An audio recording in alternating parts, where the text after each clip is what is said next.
Hey, good afternoon, everybody. It's Mike with smartoptiontrading.com. Happy Friday, everybody, the 15th of October. This is our weekly recap. It goes out to all my members and people who follow me on social media and YouTube.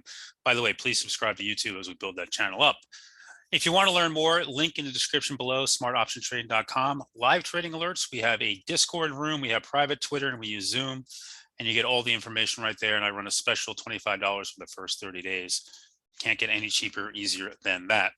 So the week that was, let's talk about this week, because this week started off rough and ended really well.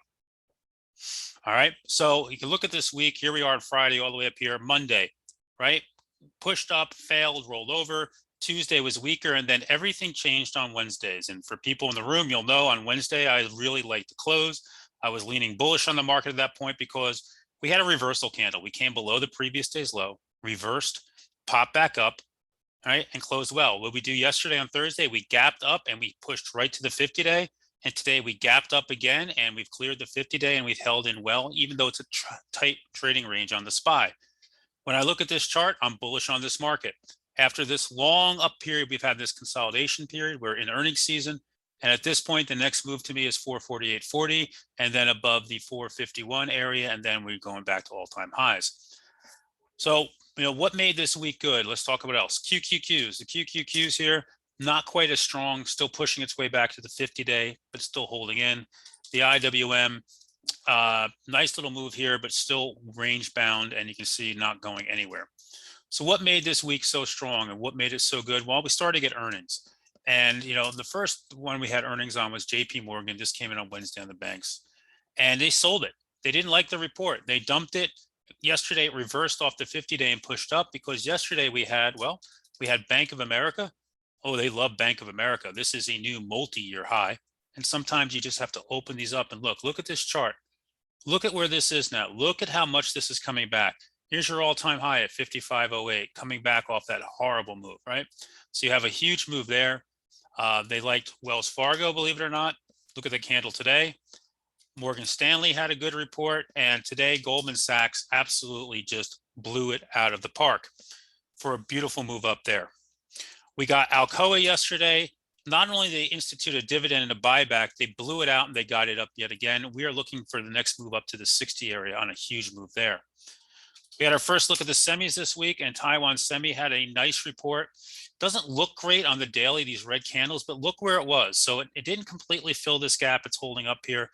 I like this a lot, and I like the semis. I like the markets. I trimmed some of my A&D up $10 on it. So I bought it down here in the 101 area a couple weeks ago, and I trimmed some up into the 111 plus area. And I trimmed some of my win, which I bought down in the 87 area up in the 93 area. Still holding both. Got a gap here on win to fill. That's what I'm looking for. Other than that, this week, it wasn't always the easiest, but names played. AMD gave a nice move. Even Apple woke up yesterday trying to wake up here, has a little gap to fill at 144.81. Microsoft is within a stone's throw of all-time highs, showing incredible strength in this market. NVIDIA has perked back up here, not far from its all-time highs at 230. These are names on my radar for next week. Affirm gave trades all over the place this week, putting in a new all-time high before giving up the ghost today. UPST also new all-time highs coming in a little bit here. Today Amazon had an incredible move, right? Amazon here, you look at this candle out of nowhere, and really when you bring it down to a 5-minute chart, a $100 move basically almost within an hour, less than an hour. And that was just incredible here. Amazon here, highs of the day, look like this once more. By the way, you have a gap up here around the 420 area to start filling. Tesla also another very good week there. You could have traded this, right? Tesla gave a nice trade. Look at how it held the 8-day when the market was weak all through here. And here it is levitating into earnings next week. And, the one thing I would say to everybody is, for me, my goal this weekend is shopping. I want to know what else I want to buy here as we move forward.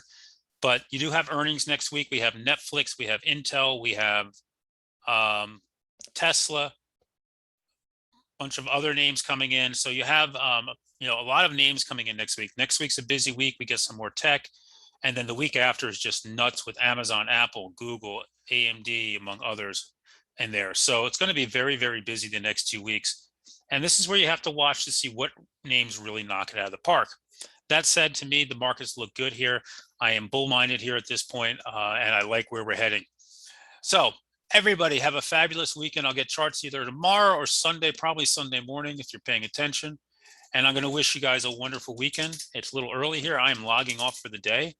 And oops, I'll catch you guys all bright and early on Monday morning.